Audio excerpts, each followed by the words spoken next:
Welcome guys to yet another episode. So like I mentioned, I'm particularly excited for this particular one, and I'm very happy to be hosting a friend, a mentor, a guide, a creator.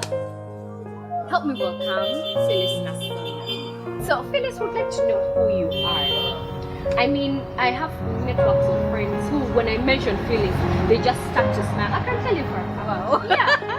So yes. So we would like to know, and the rest of the world, tell us who you are.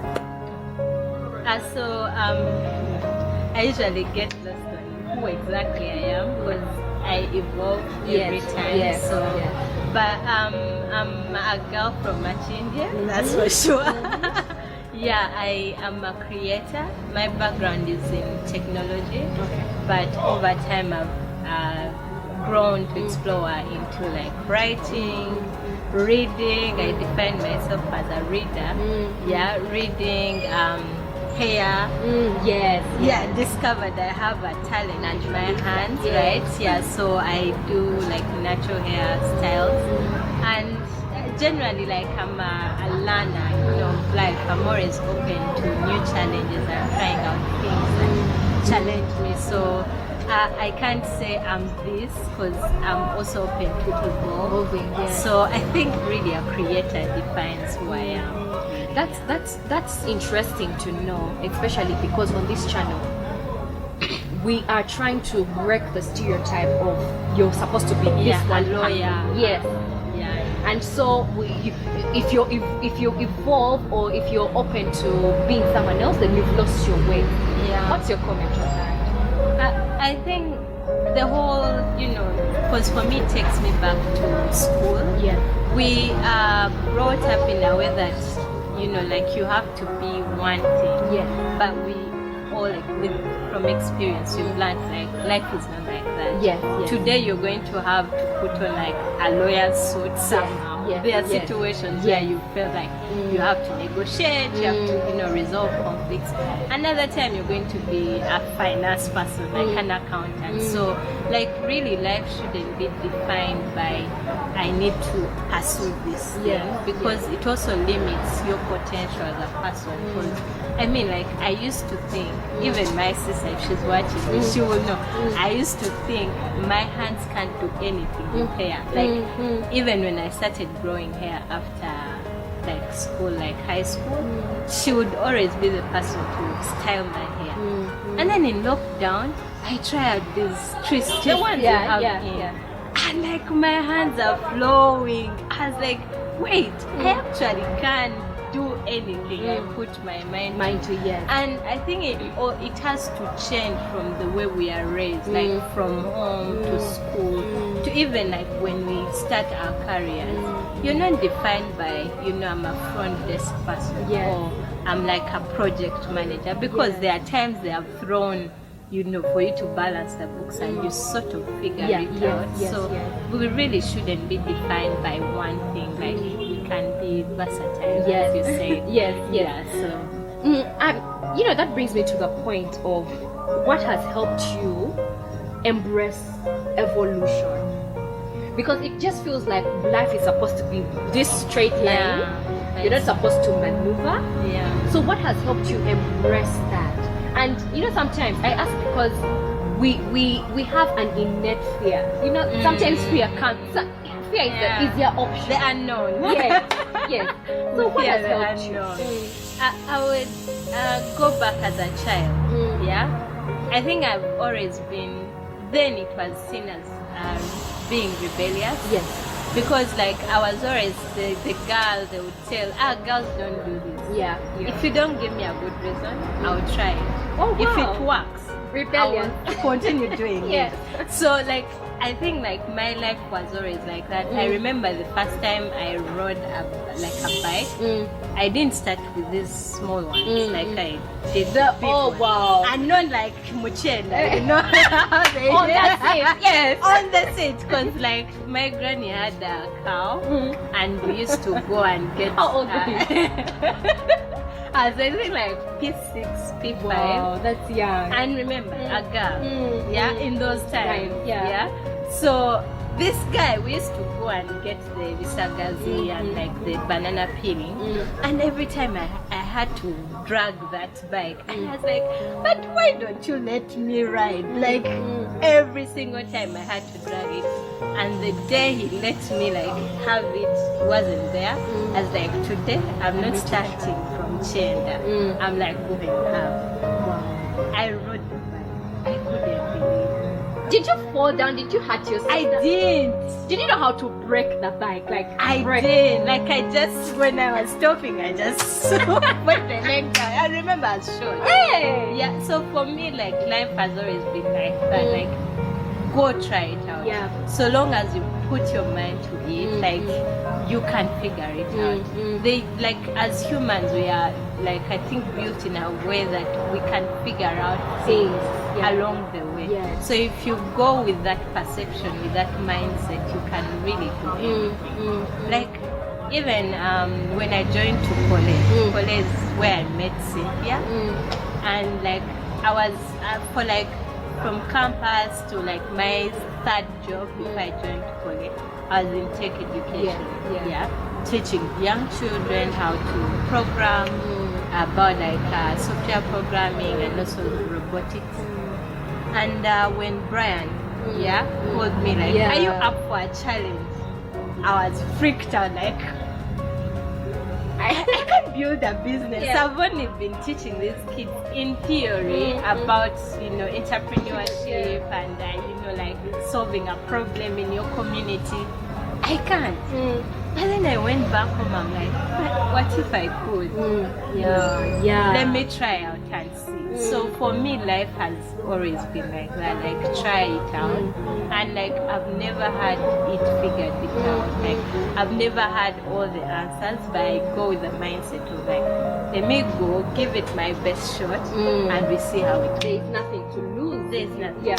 So that's the mindset I also really bring in everything I do. Wow. Yeah. I revere that. I'd like to be that person. But you speak about you've evolved for a fact. But you speak about reflection. That you go back and say, what if I could? And I don't think, I pick up that aspect because I think that's one of the things that we do not do much. Or maybe it's not an ingrained culture. Because we are built to always look from like outside, like what other people perceive of me, what like will people think. So most times like looking within ourselves on how we feel about a certain thing or what exactly we want, we as individuals, is something that like gets mixed up in the feelings of my parents, my friends. Now there's the whole mix of social media. Like, I mean, it's so hard for someone to remember to stop a minute and like look into themselves and reflect. So I totally get like for most people it's not something that happens naturally. But I've also from experience learned that most times every time you stop for a minute and like just feel like just try to understand how do I feel? Is this something that I want? Is it like does it excite me?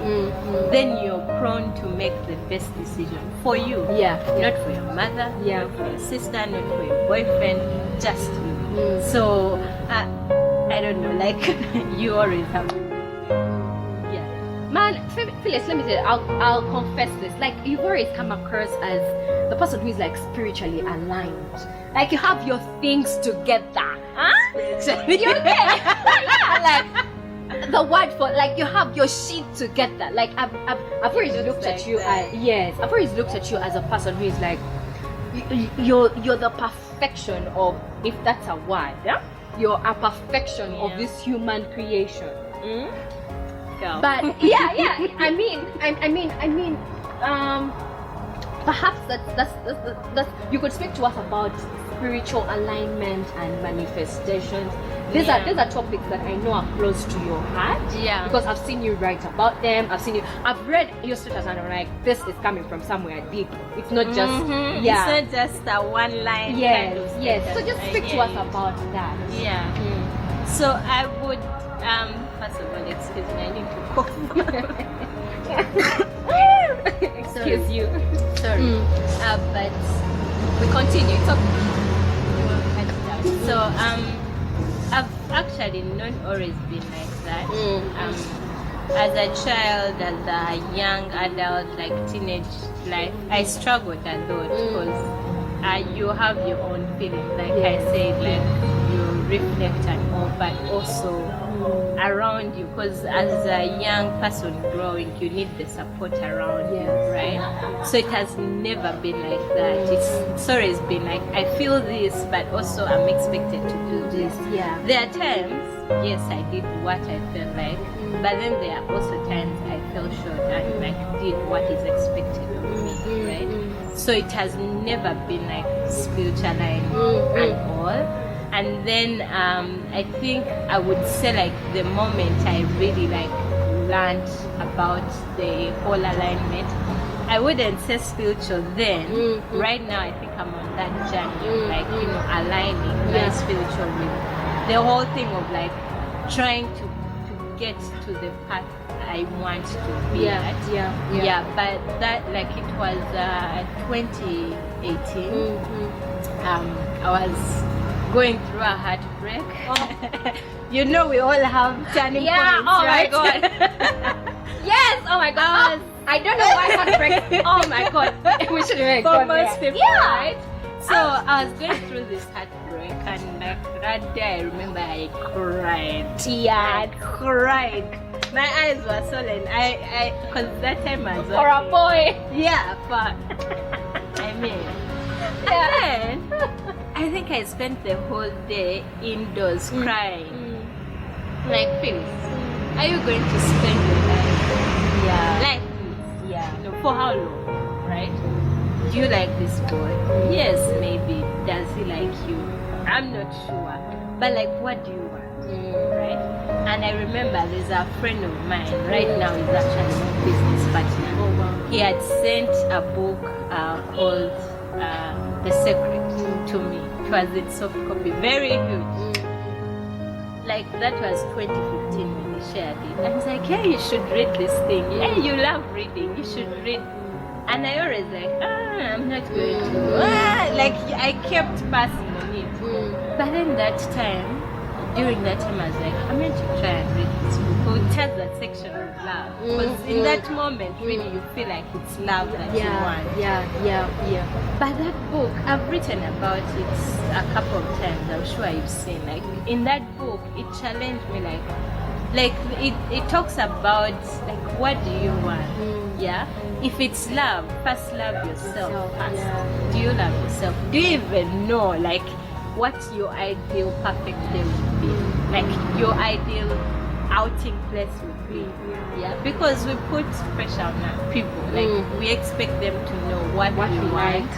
But when ourselves we don't know, like you're already setting up the person for failure. Like if you yourself you don't know it, then how will the other person know it? So reading that book really like got me to this realization of like you have to define what exactly you want and work towards that. But every time like it's vague, you also expect vague results, right? So from that time, I think it's really self-help books that helped me like align, understand really what I wanted and what I expect from other people. Because until you arrange yourself, you really know like you shouldn't be expecting from other people. Because also like what you put out is what you come. So you have to first of all align yourself. So I think that's when the journey started. And I remember that time after reading that book, I decided to make my vision board. For the next year. So that heartbreak was like towards the end of 2018. So I was like, I'm going to try this thing. I don't know if it will work, but let me see. Right?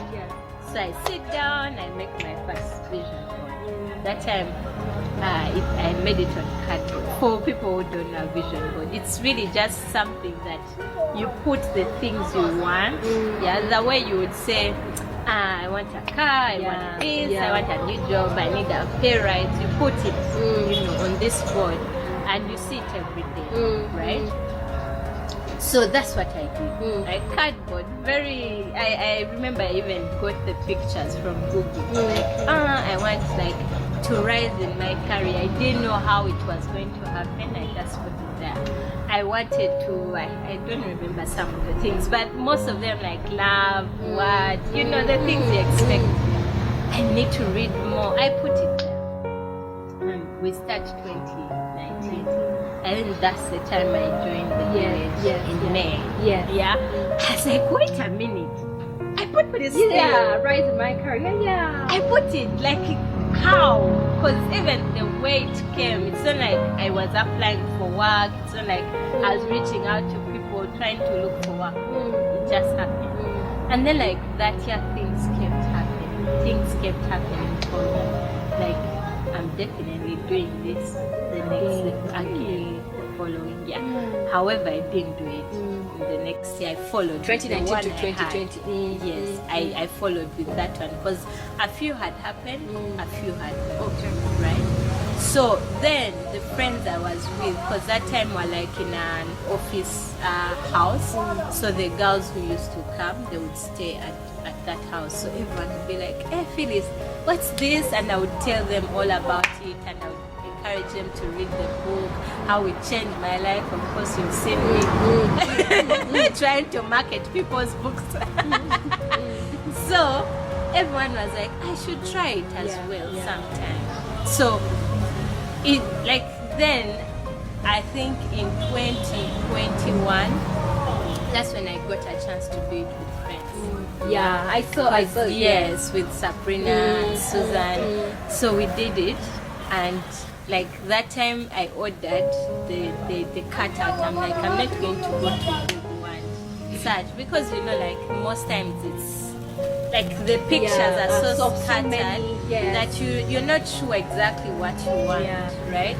So that time I did, I ordered a vision board cutout thing from Amazon. Quite expensive, but also when the pictures arrived, they were too white. I could not relate with them. Yes. Filled with white people, white environment and all. I used them, but a bit of me. Of course, in the pictures, I kept looking for the black people that I relate with, but there were very few. So that was a lesson for me. If I'm meant to visualize anything, I have to really relate with what But also before, I think towards the end of 2020, I participated in this program by some ladies called Holistic Mentorship Program. It's led by some lady called Sheila Agama. She was actually at the village. Really? So I signed up and went through it. So she took me through this Excel sheet of write everything you want, categorize it, career, finances, I think it was career, finances. I didn't know that about spiritual. They just share the names, but it's another Sheila. I think it's I've forgotten her name. I'll look it up and share. But so she you arrange them in spiritual, personal, finances, and career, right? So you write everything you can think about. That this coming year, maybe I want to save this much. This coming year, I want to, if you're an entrepreneur, I want to grow my business by this much. So she gave me the assignment. I went, did vaguely, hey, I want to do this. And when we had one-on-one, she's like, okay, you said you want to do this. First, explain it to me. What exactly? Put numbers to it. Put a timeline to it. It's like, this is too much work. Why do I have to do this? But then I followed through, because it's also you had a timeline to go through the program. So I went back, thought hard, yes, I said I want to read 40 books. How many am I going to read per month? Which ones exactly? Because it can be anything. It can be, romance and what, business, what exactly? That's how like I ended up breaking down everything to the finest detail, right? And I think by December towards first, I had my Excel sheet ready. I even printed it out. It looks nice, like with colors and stuff. So when we were doing it with the girls, I kept referencing to that Excel sheet because now I have a picture, so I know which image will speak to that thing that I listed in the Excel sheet. So if it's personal, I want to, meet up with the girls more, have deeper conversations. If I look at the picture, I know this is it that speaks to this. Yeah. And like the other first time when I went to Google and I would nice house. It was just vague. It was vague, but then it worked, right? So this time it was more aligned, more specific, and also the fun of like having accountability. Because we kept checking in on each other, like how is it going? And they would be very fast to call me, oh, you girl, you remember the other thing I put? It has happened. I just got a call right now. Okay, I see where this is going. Like they would call me, and I remember like at the end of 2021, which was last year, I like did an audit, went back to that Excel sheet. I added another column and put audit, and I went line by line, like what exactly happened, and I would explain if it didn't go well or if it went well but changed a bit, and I realized like actually we set these things. Sometimes even like on a random conversation like this, you'll be like, by the way, Cynthia, I want to do this. Maybe at the end of the year, but most times we don't go back to check. You get like we don't go back to remind ourselves. I think before I used to, I'm a to-do list person. I used to write down, and like until I fall on that notebook as I'm perusing through, most times I would forget. When you had the notion of like new year, I need new resolutions, but you set them that night. Maybe write them down or just say them in your mind, but you never go back. And you see, that's what I wanted to ask. What is different between me who writes and you who visualizes? There's no difference. The only difference is me who visualizes. I get to see it more times than you who wrote. Yes, you can write, and let's say like maybe once in a while, it's in a notebook where it's the first page you see. It will keep in your mind. Just the way you said, today I have to shoot a video, I have to do this, I have to do this. Every time you keep checking on that list, have I done this, have I done this? Sort of like even your day is aligned to that, achieving all those things. Yes. I feel like it's the same thing. Every time I see it, I'm like, oh, there's that. And like if I have a conversation with someone about that thing, it will be fast to pick it up. Like I wanted this. Yes. Or if an opportunity comes, so you can't even settle for less, no? Yes, because like you already know what you want. And now every time you see like something that aligns, you're quick to say, this is the path I want to take. And like when like I will let things, I will let life happen. And we vibe. We go with the vibe. We go with the flow. It's different. Yes, there are people who go with the flow and it's okay and things work out for them. But for people who like to plan, to have things set, I see it's really powerful. I'm also the to-do list person, and it gives me so much relish to know when like that feeling, right? Like oh my god, like what was I supposed to do today? Have I done it? It's like that person on by your side telling Cynthia, you did great today, right? Now you imagine if you had the vision and all of So some things don't happen, but most of the things happen. But the joy it brings, it makes you get up in the morning. You're like, let me try to also chase this. So is there an unseen force? Because let me tell you. That's what I thought. Of course, like in the self-help books, it's taught like the law of attraction and all. And if you've heard me about, my goals this year, it was to align spiritually, right? And what I've discovered is actually the Bible also teaches about this. Yes, the self-help books tell us it's the power of our mind. But really, we can't create anything. It's only God who does, right? Yes. But also, it tells us He will give us the greatest gifts, right?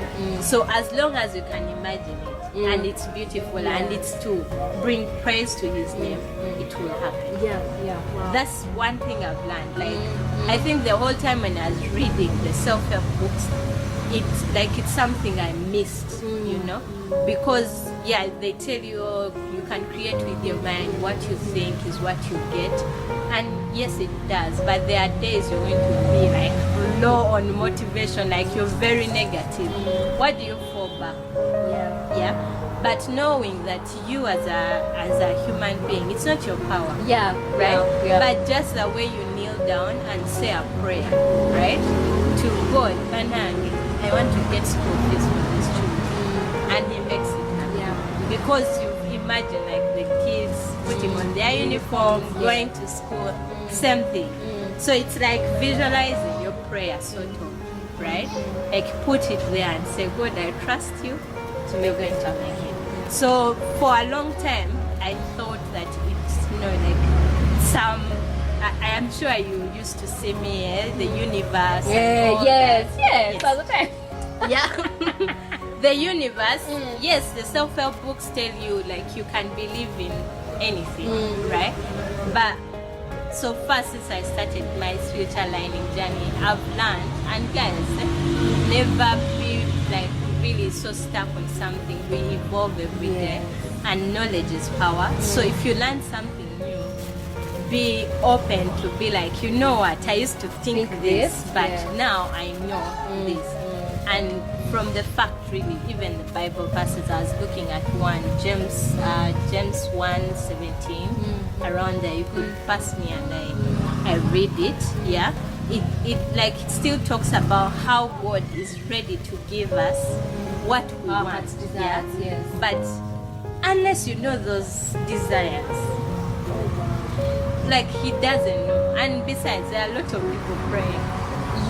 You don't go to God like all vague and you think He will figure it out for you. Yes, He knows what your heart needs, but you make it easier for Him, right? So this is from James 1:17. So every good gift and every perfect gift is from above, right? Coming down from the Father of lights, with whom there is no variation or shadow due to change, right? So imagine the most perfect life for you, right? And you can pray about it, yes. Visualize it, write it down in a notebook. The whole thing is, can you imagine, visualize it, and then put it down as a reminder? Because also it helps. I've learned that it helps in like being appreciative of all that has happened, right? Because we are lost in the wild winds, right? Like you've been wanting this car, now you've gotten it, you've moved on to the next milestone. Man, Phyllis, you're speaking to me, right? Like I used to put so much pressure on myself. I'm the kind of person who used to rarely give myself some credit, but also be thankful for what has happened. So most times you would find me so negative, like. And people would be like, what you were saying, like, I look like my things are all figured out. Most times in the doing, like, it's actually like, it's all like a mess, trying to find a way, trying to figure out things.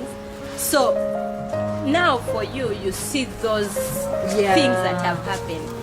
Because me, I'm like, on the next thing, I will not see that thing, right?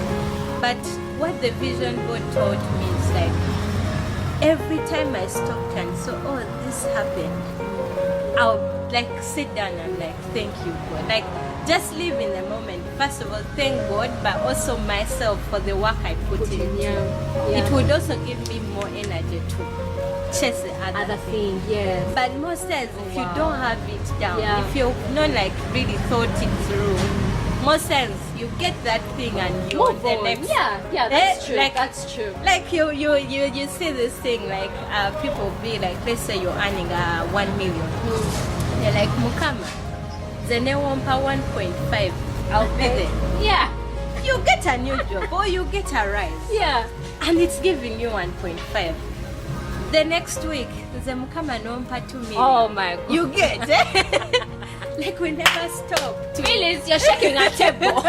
We like never stop to say, okay, Yeah, last yeah. time I just wanted 1.5 and it's here. Like, thank you. Like, living needs, you know?